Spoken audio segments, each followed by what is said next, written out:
İbrahim müəllim, Bəli. müştəri şirkətə güvənmək üçün onun hansı kriteriyalarına baxmalıdır?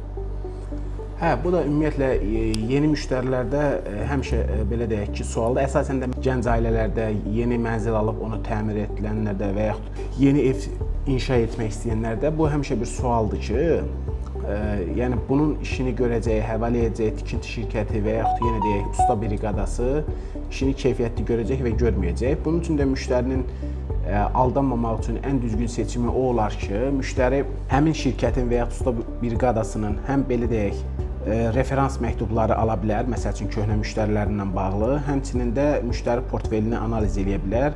Əgər şirkət icazə verirsə, ev sahibləri icazə verirsə, həmin bu şirkətin əvvəl gördüyü işlərlə tanış ola bilərlər. Həm əyani, həm də şəkillər və s. videolar və s. materiallar vasitəsilə tanış ola bilərlər və bununla bu sahədə doğru seçim edə bilər, amma bu sahədə ümumiyyətlə doğru seçim eləmək çox çətin bir şeydir müştəri baxımından. Təşəkkür edirəm. Çox sağ olun, buyurun. Qaraqoyunlu İnşaat. İşinizi peşəkarlara həvalə edin. Ev təmiri və sıfırdan tikintisi ilə bağlı qeyd edilən nömrələrlə əlaqə saxlaya bilərsiniz.